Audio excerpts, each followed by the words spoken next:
Hello दोस्तों and welcome. कभी सोचा है आपके फ़ोन में जो ऐप्स हैं, जो गेम्स आप खेलते हैं, वो बनते कैसे हैं? उनमें से बहुत सारे एक बहुत ही पावरफुल लैंग्वेज से बनते हैं जिसका नाम है जावा। और आज हम इसी जावा की बिल्कुल बेसिक्स एकदम ज़ीरो से शुरू करेंगे। तो अगर आपने पहले कभी कोडिंग नहीं की या जावा आपके लिए बिल्कुल नया है ना, टेंशन मत लो, दिस इज़ फॉर यू। हम आपका पहला प्रोग्राम बनाएंगे एकदम स्टेप बाय स्टेप। लेकिन इतनी सारी प्रोग्रामिंग लैंग्वेजेस हैं, तो फिर जावा ही क्यों? शायद आपने ये लाइन कहीं सुनी हो, write code once, run it anywhere. क्या है इसका मतलब? यही जावा की असली सुपर पावर है, उसका मैजिक ट्रिक। और आज हम इसी सीक्रेट को, इसी मिस्ट्री को डिकोड करने वाले हैं कि आखिर ये काम करता कैसे है। ऑलराइट, तो चलिए देखते हैं आज का प्लान क्या है। सबसे पहले हम समझेंगे कि जावा क्या है, फिर हम उसके प्लेटफॉर्म इंडिपेंडेंस वाले सीक्रेट को अनकवर करेंगे। उसके बाद टाइम होगा प्रैक्टिकल का।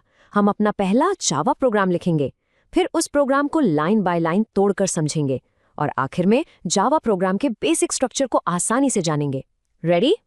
तो सबसे पहला सवाल, व्हाट इज जावा? आखिर ये है क्या चीज?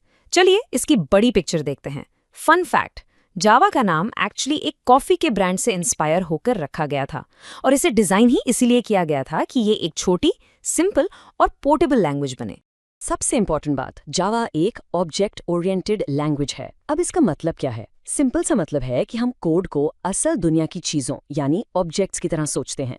जैसे एक कार, उसके प्रॉपर्टीज होते हैं, कलर, स्पीड, और उसके एक्शंस होते हैं, स्टार्ट, स्टॉप। ऐसे ही हम कोड को ऑर्गेनाइज करते हैं। इसे 1991 में सन माइक्रोसिस्टम्स ने बनाया था। गोल क्या था? कि ये छोटी हो, सिंपल हो और फास्ट हो। इसी वजह से ये वेब और बाकी जनरल पर्पस प्रोग्राम्स के लिए एकदम परफेक्ट है। और हाँ, इसके साथ आता है जेडीके यानी जावा डेवलपमेंट किट, जिसमें बहुत सारी प्री बिल्ट क्लास लाइब्रेरीज होती हैं जो हमारा काम बहुत आसान कर देती हैं। चलिए अब आते हैं उस मैजिक पर, वो सुपर पावर जिसका जिक्र हमने शुरू में किया था। The secret is platform independence. यही वो चीज़ है दोस्तों जो जावा को इतना स्पेशल, इतना पावरफुल बनाती है। तो आखिर ये प्लेटफॉर्म इंडिपेंडेंस है क्या भला?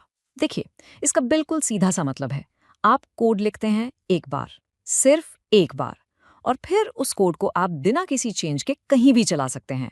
आपके विंडोज़ लैपटॉप पर, आपके दोस्त के मैकबुक पर या सर्वर पर जो लिनक्स चला रहा है, कहीं भी। आपको हर मशीन के लिए बार बार कोड लिखने की कोई ज़रूरत नहीं है। अच्छा, तो ये मैजिक होता कैसे है? प्रोसेस बड़ा सिंपल है। देखिए, आप अपना कोड लिखते हैं एक फाइल में जिसे कहते हैं सोर्स कोड। फाइल का नाम होगा फॉर एग्जाम्पल callcost.java। फिर आता है कंपाइलर, जावा सी। ये आपके कोड को एक यूनिवर्सल लैंग्वेज में ट्रांसलेट कर देता है। इस यूनिवर्सल लैंग्वेज को कहते हैं बाइट कोड। ये बाइट कोड एक नई फाइल में सेव हो जाता है, .class फाइल। अब हर कंप्यूटर पर, चाहे वो विंडोज हो या मैक, एक इंटरप्रेटर इंस्टॉल होता है जिसे कहते हैं JVM, जावा वर्चुअल मशीन। ये JVM उस बाइट कोड को पढ़ता है और आपका प्रोग्राम चला देता है। तो यू सी, ये JVM एक यूनिवर्सल ट्रांसलेटर जैसा है। तो इसका मतलब एक कॉम्प्रोमाइज है, एक ट्रेड ऑफ है। यहाँ देखिए, एक तरफ है नेटिव कोड जैसे C++ में होता है।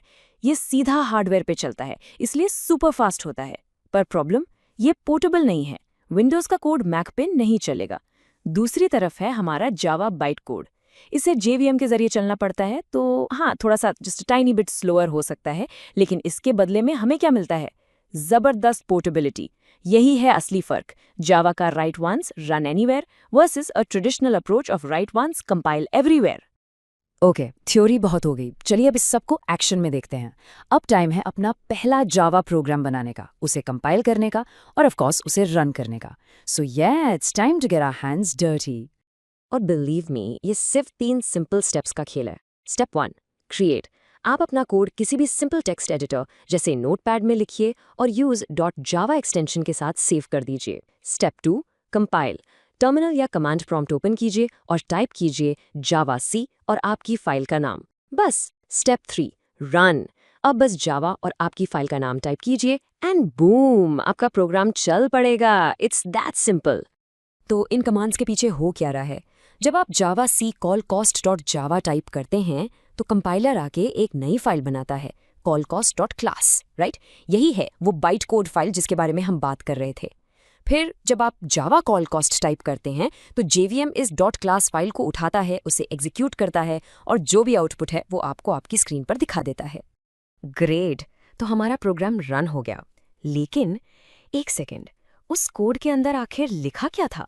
इतना सब कुछ, पब्लिक, स्टैटिक, वॉइड, इन सब का मतलब क्या है? डोंट वरी, चलिए अब इस callcost.java फाइल को तोड़ते हैं और इसके हर हिस्से को आराम से समझते हैं। ओके, तो सबसे पहली line, public class call cost. ये सबसे ज़रूरी रूल है जावा का।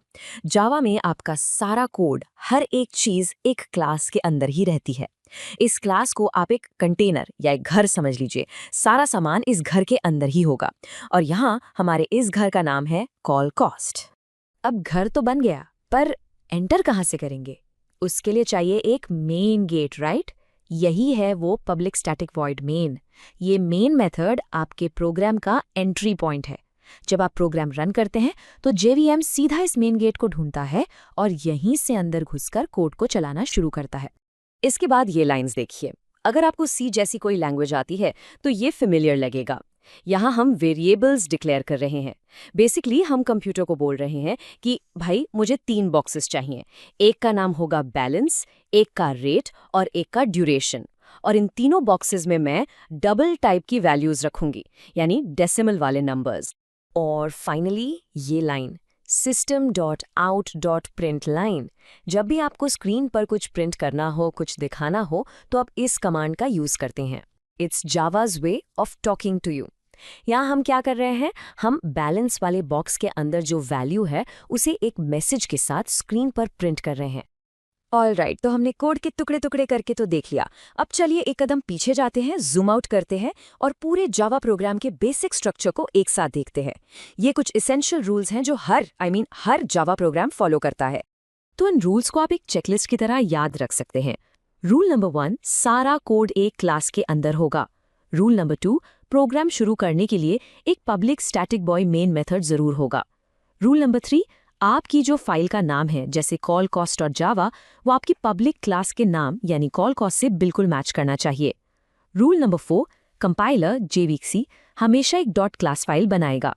And finally rule number 5, interpreter Java उसी डॉट क्लास फाइल को रन करेगा। सिंपल।